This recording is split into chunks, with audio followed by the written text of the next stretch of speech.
दोस्तों आज हम एक इम्पोर्टेंट क्वेश्चन पढ़ेंगे जो नीट 2012, केवीएस 2015 और एआई ट्रिपल ई जो पहले होती थी मेडिकल के लिए एग्ज़ाम उसमें आया हुआ है। क्वेश्चन हमारा है कि चुंबकीय फ्लक्स और प्रतिरोध का अनुपात का जो मात्रक है और उसकी जो विमा है वो क्या होगी। दोस्तों क्वेश्चन आपके सामने स्क्रीन पर है, हम इसे सोल्व करते हैं।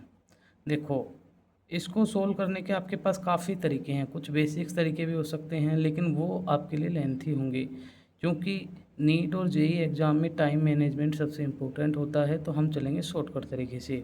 शॉर्टकट क्या है, हमें पता है कि फ्लक्स और रेजिस्टेंस को पूछा है, तो फ्लक्स को निकालने के लिए हम सीधे चले जाएंगे हमारे पास जो ईएमएफ का फॉर्मूला है।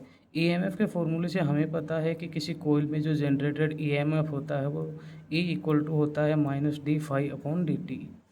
डी फाई क्या है, चेंज इन फ्लक्स, और डी टी क्या है, चेंज इन टाइम। ठीक है, अब सपोज दैट हमें यहाँ रेजिस्टेंस को भी इंक्लूड करना है, तो मैं सपोज कर रहा हूँ कि कोइल में जो ईएमएफ जनरेट हो रहा है वो E है, और कोइल का अगर रेजिस्टेंस I हो तो उस कोइल से फ्लो होने वाली करंट जो है अगर I हो तो अकॉर्डिंग ओम्स लॉ जो है कोइल के एंड पे या कोइल में जो जनरेटेड ईएमएफ होगा वो होगा E equal to I are.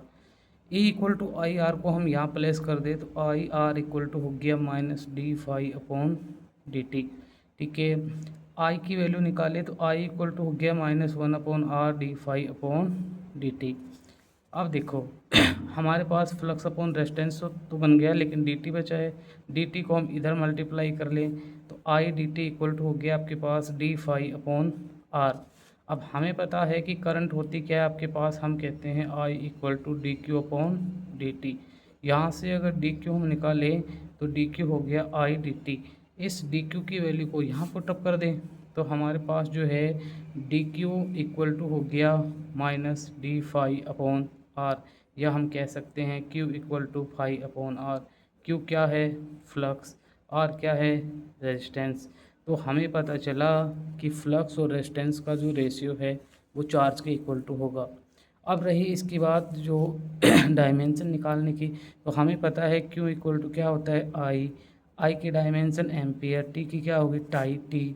तो हम कह सकते हैं एम एल, और इसमें है नहीं तो उनको ज़ीरो फॉर्म में ले लेंगे, M L zero T ampere, ये इसकी डायमेंशन होगी।